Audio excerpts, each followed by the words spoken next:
Hello students, good morning. Let's continue with the previous topic, that is the types of company. Last આપણે વીકમાં જ્યારે lecture હતા last વીકમાં ત્યારે આપણે ક્વેશ્ચન લીધો હતો, સ્ટાર્ટ કર્યો હતો વેરિયસ ટાઈપ્સ ઓફ કંપનીના અલગ અલગ પ્રકાર, કંપનીનું વિભાજન. એની અંદર આપણે અલગ અલગ પ્રકારની કંપની જોઈ હતી. તમને એક બ્રીફ આઈડિયા આપી દો એટલે you come to know about the things. આપણે કંપનીનું અલગ અલગ બાયફ્રિકેશન્સ જોયું હતું, કાઇન્ડ્સ ઓફ કંપનીનું વિભાજન, કેટલા પ્રકારની કંપની છે. એમાં આપણે પહેલું જોયું હતું ચાર્ટર્ડ કંપની, પછી જોયું હતું રજિસ્ટર્ડ કંપની અને જોયું હતું થર્ડ સ્ટેચ્યુટરી કંપની. એમાં આપણે ચાર્ટર્ડ કંપનીનો મિનિંગ સમજી લીધો હતો, રજિસ્ટર્ડ અને સ્ટેચ્યુટરી કંપનીનો મિનિંગ સમજી લીધો હતો. Clear?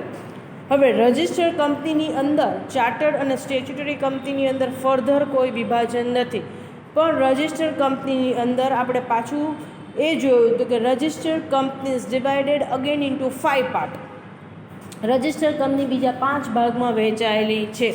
On the basis of liability, જવાબદારીને આધારે, on the basis of number of member, સભ્ય સંખ્યાને આધારે, on the basis of place, જગ્યાને આધારે, on the basis of control એટલે કે અંકુશને આધારે, અને અધર્સ અન્ય કંપનીઓ. Clear?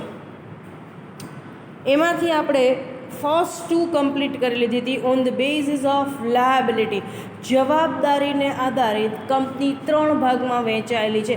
On the basis of liability company divided into 3 part: limited liability, unlimited liability and guarantee.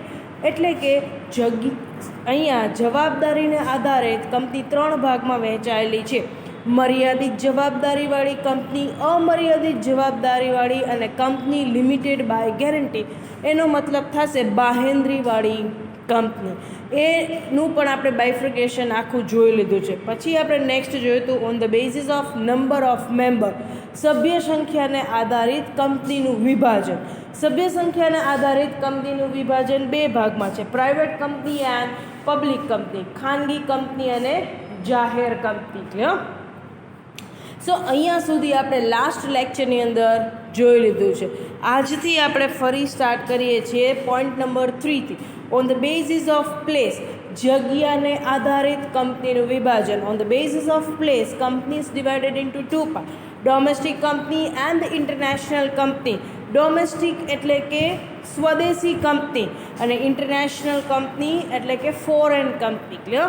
First, domestic company, the name itself suggests domestic company means the company which is incorporated in India, registered under the Companies Act 1956, and the Companies Act 1956 is strictly applicable to that particular company.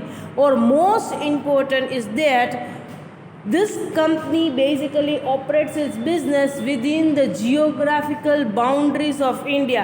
Within the India, it is known as domestic company. રાષ્ટ્રીય company નામ ઉપરથી જ કહે છે કે જેની સ્થાપના અહીંયા ભારતમાં થઈ છે, જેની નોંધણી કંપની ધારા 1956માં, ભારતીય કંપની ધારા 1956માં થઈ છે, અને જે સ્ટ્રિક્ટલી કંપની ધારા 1956ની જોગવાઈને અનુસરી અને ચાલે છે. અને એક મહત્ત્વની વાત કે એ કંપની રાષ્ટ્રીય કંપની, ડોમેસ્ટિક કંપની, જે ફક્ત ને ફક્ત ભૌગોલિક રેખા છે રાષ્ટ્રની એની અંદર રહીને જ ધંધો કરે છે. So they undertake the business within the geographical boundaries of the nation. Clear? Next, international company, foreign company. So company which is registered in foreign country but having its business operation even in the India.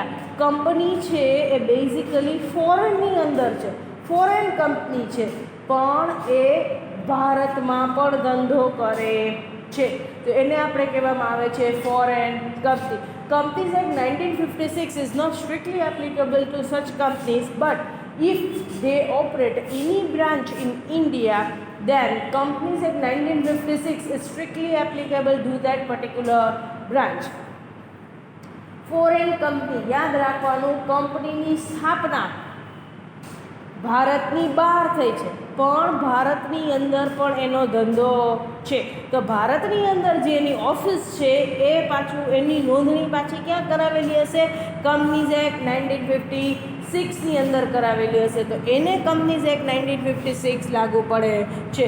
સો ઇન્ડિયાની અંદર જેની branch ચાલે છે એની તમામ detail, એનું નવું memorandum, નવું article, એના નંબર ઓફ ડિરેક્ટર્સ કોણ છે, કેટલા છે, એના સેક્રેટરી કોણ છે, એનું પોસ્ટલ એડ્રેસ કોનું મીન્સ કયું છે, અહીંયાની ઇન્ડિયાની ઓફિસની અંદર ઇન્ડિયન ઓફિસ કોણ સંભાળે છે, એ બધાનું નામ, સરનામું, ટૂંકમાં એ લોકોની ઇન્ડિયાની જે ઓફિસ છે, the branch which is operating in India, જે બ્રાન્ચ ઇન્ડિયાની અંદર એની ચાલે છે એની તમામ ડિટેલ એ લોકોએ આરઓસીમાં આપવી પડશે, registered office of company.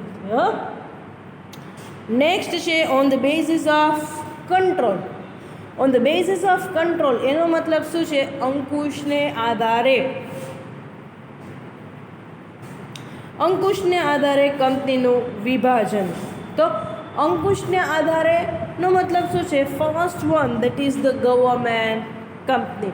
Government company, the name itself suggests the company which is run, managed and the majorly financed by either a central government or a state government. So અહીંયા કઈ company કે છે? Government company. Government કંપનીનો મતલબ શું છે? Government company એટલે એવી કંપની જેનું સંચાલન કોના હાથમાં છે? જેના પર અંકુશ કોનો છે? કાં તો કેન્દ્રીય સરકારનો, કાં તો રાષ્ટ્રીય સરકારનો. The company which is even the financed by government, that means the majority of the share held by government, 51% or the more share held by either the central government or state government. Government company, સરકારી company કેવી હશે? કે એવી company જે કંપનીનું સંચાલન કોણ કરે છે? કાં તો કેન્દ્રીય સરકાર ને કાં તો રાષ્ટ્રીય સરકાર. મેજોરિટી ઓફ શેર, વધારે શેર કોને લીધેલા હશે? એના 51% કે એનાથી વધારે શેર સરકારના હશે, પ્રાઇવેટ ઓનર્સના હશે નહીં. So ultimately the government exercise the control over the company. Ultimately finally કોનો અંકુશ એના ઉપર વધારે હશે? ગવર્મેન્ટનો હશે. તો આવી કંપનીઝને કેવી કંપની કહેવામાં આવે છે? Government company. આવી કંપની ગવર્મેન્ટ સ્ટાર્ટ ક્યારે કરે છે? કે when the private owners don't want to indulge in to the big huge investment and don't want to take up with the heavy risk. આવી કંપનીઓ છે એ ગવર્મેન્ટ ક્યારે હાથ ધરે છે, હાથમાં લે છે? જ્યારે ખાનગી રોકાણકારો છે, ખાનગી ધંધાર્થીઓ છે, એ લોકોને આટલું મોટું ઇન્વેસ્ટમેન્ટ કે જોખમ ન લેવું હોય ત્યારે government tech up with the things. So government company એટલે યાદ રાખવાનું એવી કંપની કે જેમાં મહત્તમ શેર કોના હાથમાં છે? પ્રાઇવેટ ઓનર્સના હાથમાં નહીં, પણ rather in the hands of government. The company which is run, managed and financed by either the central government or a state government. Clear? પછી છે non government company. The name itself suggests non government. એનો મતલબ શું છે? કે બિન સરકારી company. Non government કંપનીનો મતલબ છે the company which is run, managed and financed by private owners. Non government બિન સરકારી કંપની એટલે કે જે કંપનીનું સંચાલન, જેના ઉપર અંકુશ અને જેમાં નાણાં મહત્તમ કોણે રોકેલા હશે? સરકારે નહીં, ખાનગી રોકાણકારોએ, ખાનગી ધંધાર્થીઓએ. એટલે તો આવી કંપનીને આપણે કેવી કંપની કહીએ છીએ? Non government company. હવે બેયની કમ્પેરિઝન યાદ રાખવાની, ખાલી એટલું. ગવર્મેન્ટ કંપની એટલે એવી કંપની કે જેનામાં રોકાણ કોનું વધારે છે? ગવર્મેન્ટનું. જેનું સંચાલન કોના હાથમાં છે? ગવર્મેન્ટ. જેનું ડિસિઝન મેકિંગ કોના હાથમાં છે? ગવર્મેન્ટના હાથમાં. જેને નાણાકીય સહાય મહત્તમ કોણ કરે છે? ગવર્મેન્ટ. જેના ઉપર અંકુશ કોનો છે? ગવર્મેન્ટનો. ક્લિયર? આવી કંપનીઓ ગવર્મેન્ટ ક્યારે હાથ લે છે? When the private owners don't want to enter in to that particular sector because of the heavy investment, longer payback period and heavy risk. આવી કંપનીઓ સરકાર ક્યારે હાથ ધરે છે? સરકાર ક્યારે એનું મહત્તમ શેરના રોકાણમાં એના શેરમાં મહત્તમ રોકાણ ગવર્મેન્ટ ક્યારે કરે છે? કે જ્યારે ત્યારે આવી કંપનીની અંદર ખાનગી ધંધાર્થીઓ જોડાતા નથી. શું કામ નથી જોડાતા? કારણ કે બહુ મોટા પ્રમાણમાં રોકાણ છે. પેબેક પીરિયડ ઇઝ લોંગર. પેબેક એટલે કે નફો વળતરનો સમય બહુ લાંબો છે. અને સેકન્ડ શું અને થર્ડ શું કહે છે? હેવી રિસ્ક, બહુ મોટું જોખમ છે. નોન ગવર્મેન્ટ કંપની એટલે કે બિન સરકારી કંપની, ઇન શોર્ટ એનું all together reverse. Majority of the shares held by private owners. અહીંયા મહત્તમ શેર કોના હાથમાં હોય છે? પ્રાઇવેટ ઓનર્સના હાથમાં હોય છે. A company that is run, managed and finance by private owners. Clear? Next one છે that is a holding company and the subsidiary company. Holding company, the name itself suggests to hold. A company which holds the majority of the shares of another company. In that particular case, the company which holds the shares, it becomes the holding company, and whose shares are held, that is known as subsidiary company. Holding company એટલે મુખ્ય company અને subsidiary company એટલે ગૌણ company. સો મુખ્ય company અને ગૌણ company વિશે કીધું છે. સો યાદ રાખવાનું, જે કંપની બીજી કંપનીના મહત્તમ શેર ખરીદી લે છે તો ખરીદનાર કંપની મુખ્ય કંપની થઈ જાય છે, અને જે કંપનીના શેર ખરીદેલા છે, જે કંપનીના શેર ખરીદાય છે એ કંપની કેવી થઈ જશે? ગૌણ કંપની થઈ જશે. ક્લિયર? સો અહીંયા શું આવી જશે? Holding company and subsidiary company. The company which holds the majority of the shares become the holding company, and whose shares are held, then it become a subsidiary company. So third ની અંદર આપણે જોયું on the basis of place, જગ્યાને આધારે. Domestic company, international company, રાષ્ટ્રીય company, આંતરરાષ્ટ્રીય company. Clear?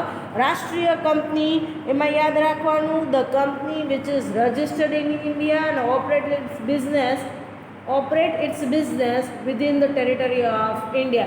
એવી company જે કે ભારતની અંદર જ ચાલે છે અને ભારતમાં જ સ્થપાયેલી છે અને ભારતમાં જ એનો ધંધો કરે છે, બીજા અન્ય કોઈ પણ દેશો સાથે એનો ધંધો છે નહીં.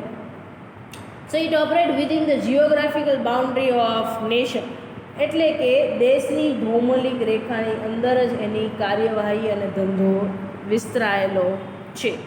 ઇન્ટરનેશનલ કંપની યાદ રાખજો, the company which is incorporated outside the India. Incorporate એટલે કે સ્થાપના થવી. જે કંપનીની સ્થાપના ભારતની બહાર થઈ છે, the company which is registered under the foreign act, જેની સ્થાપના ફોરેનના કાયદામાં થઈ છે, but operates its business in India also.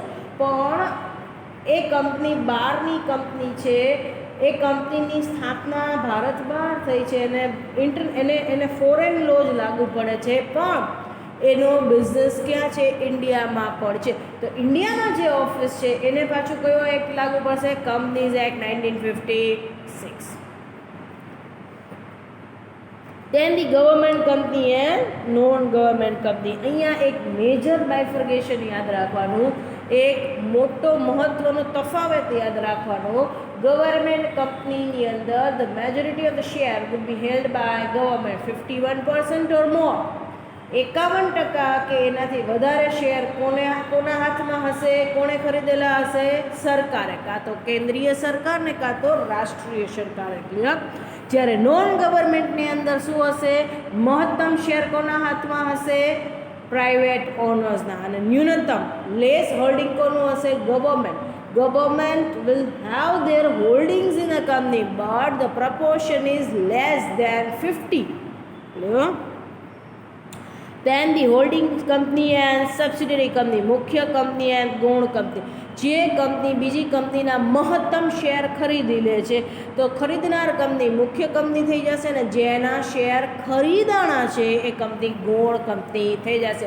Now the holding company will exercise the control over the subsidiary company. હવે મુખ્ય કંપનીનો અંકુશ કોઈ કંપની ઉપર રહેશે? ગૌણ કંપની ઉપર રહેશે. Now come down to the others. અન્ય કઈ કઈ કંપનીઓ છે એની વાત કરેલી છે. ક્લિયર? એમાં first one that is the licensed company. Licensed company, the name itself suggest licence, એટલે કે અહીંયા કંઈક લાઇસન્સની વાત કરવામાં આવે છે, પરવાનગીની વાત કરવામાં આવે છે. તો લાઇસન્સ કંપની એવી કંપની હશે કે બિફોર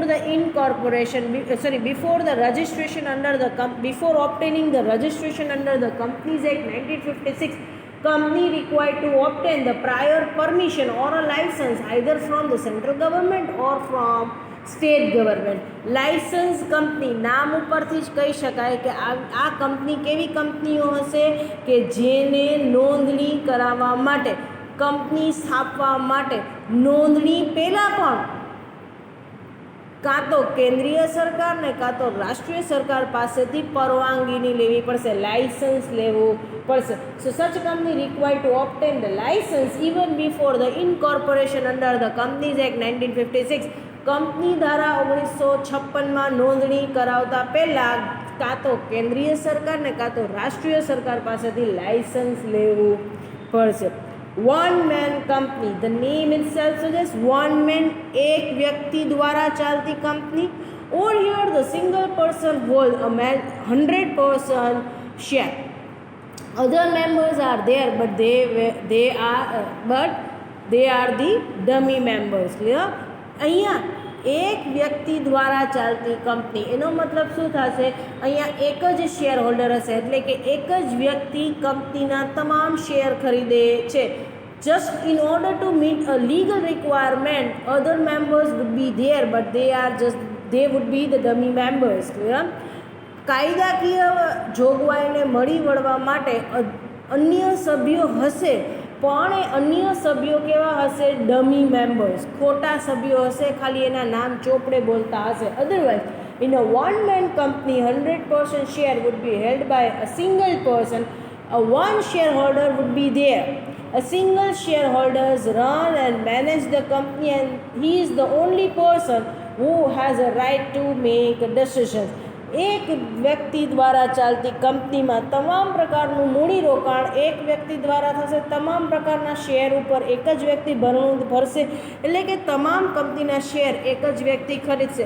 અન્ય સભ્યો હશે કાયદાકીય જરૂરિયાતો પૂરી કરવા માટે, પણ એ સભ્યો ફક્ત નામના સભ્યો હશે, જેમ નામનો ભાગીદાર હોય છે ને એવી રીતે નામના સભ્યો હશે. અધરવાઇઝ એક જ વ્યક્તિ કંપની ચલાવશે, કંપનીમાં મૂડી પણ એક જ વ્યક્તિ પૂરી પાડશે અને કંપનીના તમામ પ્રકારના નિર્ણયો એક વ્યક્તિ દ્વારા જ લેવાશે.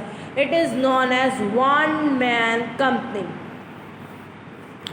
Multinational company, multi it means so many. આપણે મલ્ટી કલર્સ કહીએ છીએ ને, ઘણા બધા colours, multi colour. Clear? Multinational company means the company which operates as a business in more than one nation. એવી કંપની જે પોતાનો ધંધો એક કરતાં વધારે દેશમાં ચલાવે છે. તો આવી કંપનીને કેવી કંપની કહેવામાં આવે છે? Multinational company. આવી કંપની ઇન્ડિયાની અંદર હોય, યુકેમાં હોય, યુએસમાં હોય, ચાઇનામાં ચાલતી હોય, તો આવી કંપનીને કેવી કંપની કહેવામાં આવે છે? Multinational company. Multinational company means the company operated business in more than one nations, at least in 6 nations. Clear? So આવી કંપની કેવી કંપની? મલ્ટીનેશનલ કંપની કેવી કંપની હશે? જે એક કરતાં વધારે દેશમાં પોતાનો ધંધો ચલાવે છે, ઓછામાં ઓછા 6 રાજ્યમાં એમનો ધંધો ચલાવે છે. With the 20% share holding, 20% share હોલ્ડિંગ્સથી એનો ધંધો અન્ય દેશોમાં એ ચલાવે છે. ઓછામાં ઓછા 6 કન્ટ્રીની અંદર એ ઓપરેટ થાય છે. Multinational company, company incorporated in a foreign, કોઈ પણ એક ફોરેન કન્ટ્રીમાં એ શરૂઆત થાય છે, એની નોંધણી થાય છે, એની સ્થાપના થાય છે, પણ ધીમે ધીમે એ અન્ય દેશોમાં પણ એનો બિઝનેસ સ્ટાર્ટ કરે છે. સો એક કરતાં વધારે દેશમાં એનો બિઝનેસ ચલાવતી હોય એવી કંપનીને આપણે મલ્ટીનેશનલ કંપની તરીકે ઓળખશું.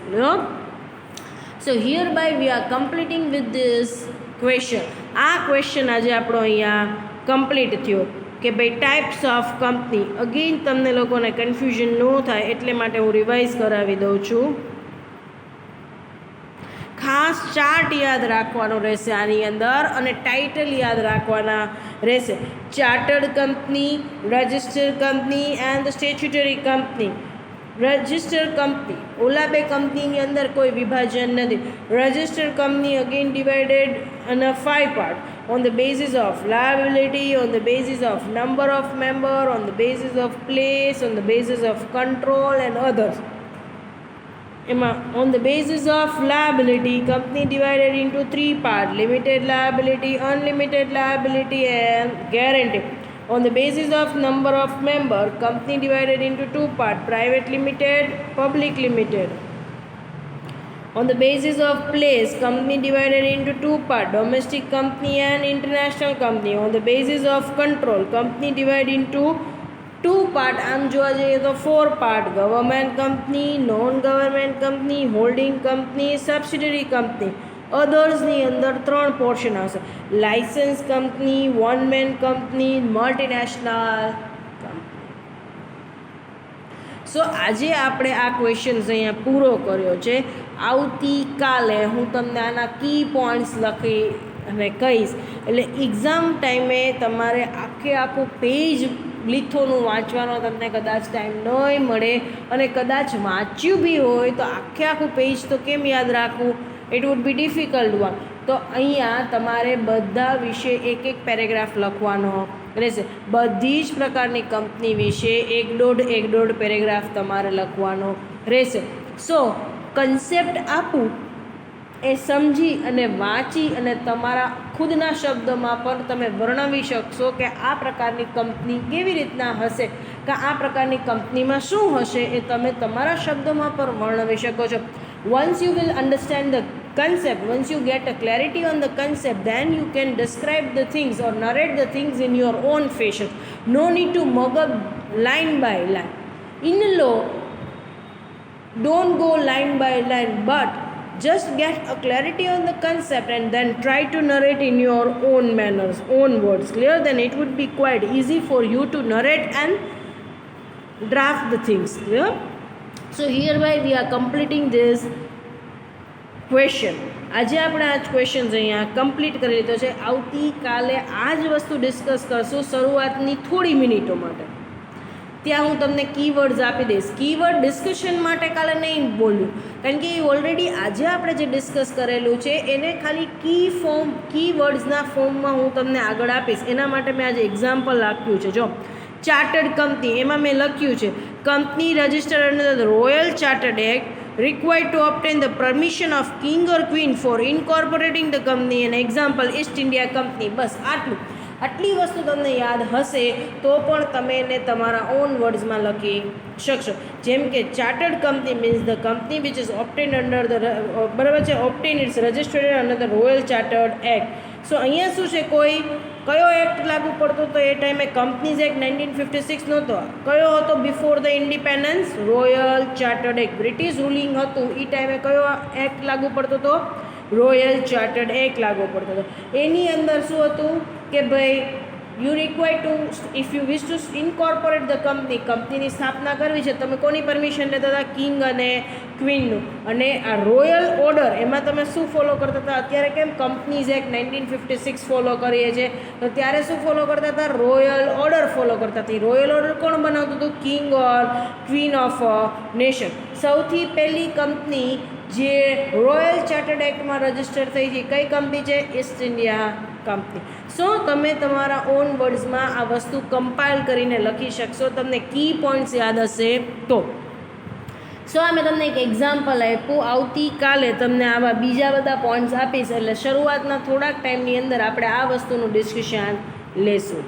Thank you so much for this session.